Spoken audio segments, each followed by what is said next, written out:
Hey guys, welcome to the Muscle and Fitness Nutrition Basics. Thanks for joining me. My name is Rob Riches, and today on this series, really we're going to take a look at everything you need to know in terms of meal preparation, macronutrients, calories and recipes to help you get and maintain that best physical conditioning.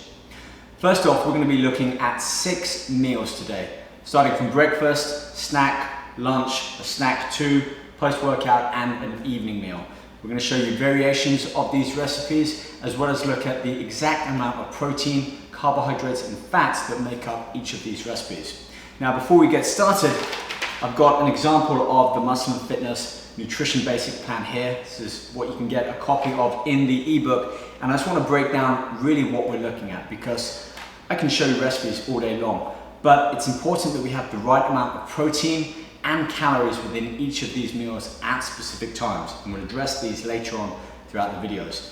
First off, we're going to be looking at a total daily calorie amount. That means all 6 meals added together for the day, coming in at 2,625 calories. Now if you're thinking, where does that number come from? It comes from the starting body mass weight. All of these meals are intended for an average person of 175 pounds. That's just short of 80 kilograms. And later on we'll have a look at how to address increasing that or decreasing it based on your actual body weight and your goal. So 175 pounds, and that number comes from multiplying that by 15. 15 calories per pound of body weight, so 175 times 15 gets us that total starting calorie number, which is a great baseline, a starting point to follow for several weeks before increasing or decreasing that based on your goals and the progression. Now I know there's a lot of controversy about high protein diets, high protein, high fats, low carbohydrates, high carbohydrates, no carbs at all. Well, this is a muscle building meal plan. This is something that is intended to fuel your muscles, to allow you to recover and give you just enough nutrition to be able to recover and build those muscle fibers that need recovering. So, looking at protein, we have 45% of our total daily calories coming from protein. That's 295 grams of protein. Now that may sound a lot, but bear in mind we're going to spread this throughout the day in 6 different meals. That's just under 50 grams of protein per meal. That's not an extortionate amount. Carbohydrates next. 35% of our total daily calories from carbohydrates. Might seem low, but these are at key specific times, mainly breakfast and post-workout, when our body needs those sugars, which is what carbohydrates are broken down to, the most. And again, we'll look at these as we address each meal. Finishing off with fats, 20% of our total daily calories are coming from fats. And a lot of these are healthy, essential omega fats. We've got omega 3, 6 and 9s that are essential for our body. Therefore, we need to get them from nutrition or supplementation, because our body cannot produce them themselves. Okay, so without further ado, let's get started on the first meal of the day, breakfast, which happens to be my favorite meal. And think about it, when you sleep, your body fasts. Certainly 3 or 4 hours after actually going to sleep, and maybe 5 hours from your last meal. Your body no longer has the essential nutrients inside it that we had got from the food. It's metabolized it and already put them to use. So for those 6 hours until you then wake up and eat, your body is basically running on empty. So if you are on the quest for lean muscle gains and to sculpt that physique, we need to get nutrition in when we wake up. I'm not talking about literally opening your eyes and scoffing down breakfast, but it's important we do get a balanced breakfast. And for this one, we're including 30% of our total daily carbohydrates in breakfast. 30% for breakfast, and then we're going to spread the rest throughout the meals, having a little bit more for post-workout. Anyway, let's get started with the ingredients and have a look at what we're using to make our first breakfast recipe.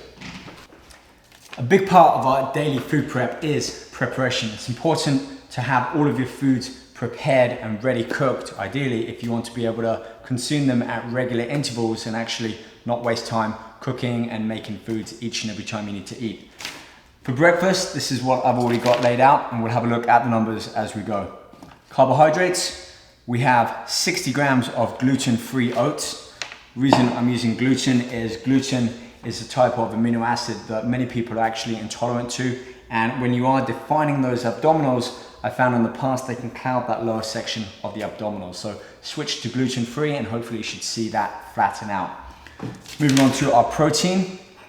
6 eggs here, 5 of which we're gonna have the egg whites and 1 whole egg. Therefore we have a good amount of high quality lean protein and a little bit of healthy fats there. And also 80 grams of 95% fat-free turkey. The reason that I'm using 2 different forms of protein, both the turkey and the eggs, is really twofold. On one hand, I'm getting a greater variety of those essential amino acids. And secondly, if I were just to get all of the protein we need, which remember was 49 grams, we're looking at about 10 eggs. And with the oats, the fruits, and the eggs, it's just too much for me for breakfast. So with this way, I get to increase the protein and keep that portion size down. Next up, a few more carbohydrates, but we're using simpler, faster absorbing sugars. So altogether, 30% of our total daily carbs, we're looking at just short of 70 grams of carbohydrates, 40 of which come from these oats. So when you look at it, we're getting a split of about 60-40 for those slow releasing carbohydrates and the remaining from faster acting carbohydrates. The benefit for this is it gets sugar into our blood system quickly, but it doesn't spike it too much. With those complex, slow releasing carbohydrate, it's gonna drag that out over an hour or two, as opposed to just having sugars for breakfast. And the sugars we are using, banana, raspberries, and raisins. And if you want numbers, 20 grams, 80 grams, and 20 grams. It may not seem much, but when you're dieting and you're doing this for a number of weeks, just to have some form of sweetness in with those oats really does make the difference. And then finally, just to help flavor some of that, good old cinnamon and nutmeg, 2 great spices there, and stevia. We're going to be using stevia throughout the day in small dosages, much better than sucralose or Splenda, mainly because it keeps the glycemic index down to 0, whereas Splenda actually puts it up to about 80. So with this one, we're not going to get any spikes.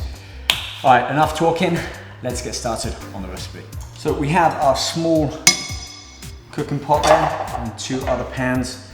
So it's really just to cook all of the ingredients at the same time and bring it all together. Let's start with the oats. We have our gluten-free oats into the pan. Some water here. I don't want to put too much in at first, because remember, if by the time they're cooked, you're going to take some of that out. It's going to be much harder to take water out than to add it in. So you can see there just enough water to cover the oats. Now we're going to put this on a low to medium heat. Next up, we'll move on to the eggs and get our protein started. A little trick I've developed here. Take a small bag inside a pot or a mug. That means when we crack the eggs, it's going to be easy to put the remains in there. So a pan, put this on, 5 egg whites, 1 full yolk. Just going to separate the yolk there and put the rest into our bag.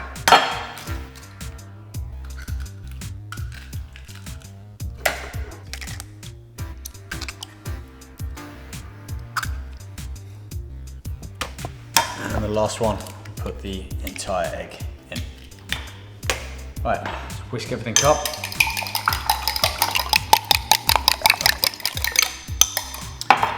Now that the eggs are ready to go into the pan, let's get another low to medium heat. And for this, just a dab of extra virgin olive oil. If you have coconut oil, it's another great substitute to use for cooking. I'm going to take some kitchen towel, smear that around just to ensure the eggs don't stick, and in they go.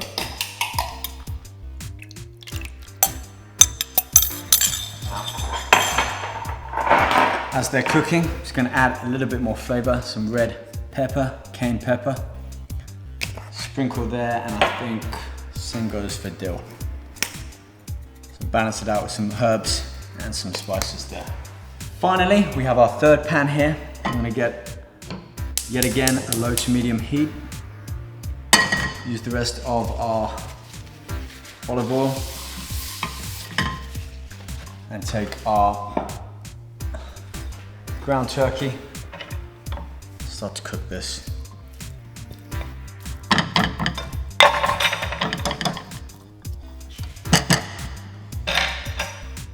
Coming back to our oats, you can see how much they've grown with that water. They didn't look like that much in the bowl, but it'll be a pretty hearty meal. As they're cooking, I'm gonna add some of our stevia. This is liquid form. You can use the powder form as well. And it's literally 1 or 2 droplets, 1 and 2. A little bit more for our nutmeg. This is all a personal preference. These are also calorie-free, sodium-free, so don't have to worry about these getting close to competition. While the turkey's cooking, I'm gonna finish that off with some chili pepper flakes. Really nice balance between the spiciness of the eggs and turkey and that sweetness coming from the oats. Let's turn this over. We're gonna ensure that the turkey is fully cooked before adding it into the eggs. And I'm not really planning on making an omelette, so I'll get all of this turned around like so.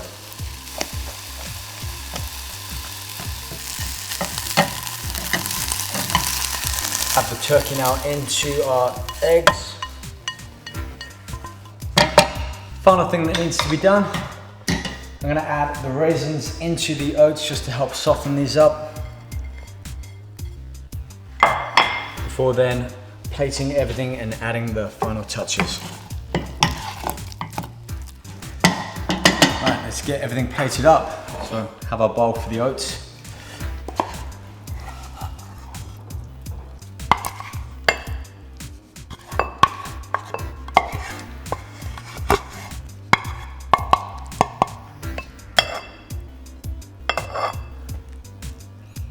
And get those raspberries in there. So it's really all of our carbohydrates, just shy of 70 grams of carbohydrates made up of slow and fast acting sugars.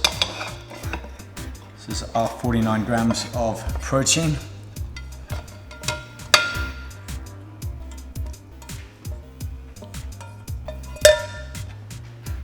And then the last thing we need to do just to get our fats in, we have a little bit of the fats from our egg yolk in there. But I need to get 5 more grams, so about half a capful or a teaspoon over our eggs and turkey. And here we go, breakfast. This is our complete macronutrient breakdown. We have the gluten-free oats, eggs, egg whites, turkey breast, banana, raisins, flaxseed, and the raspberries. And altogether, for calorie-wise, this comes in at 578. Again, one of the larger meals of the day, but also one of the most important meals when you wake up to stop the body from fasting and get the essential amino acids and fats and a mix of slow and fast-acting carbohydrates in your body. All right, let's move on to meal 2.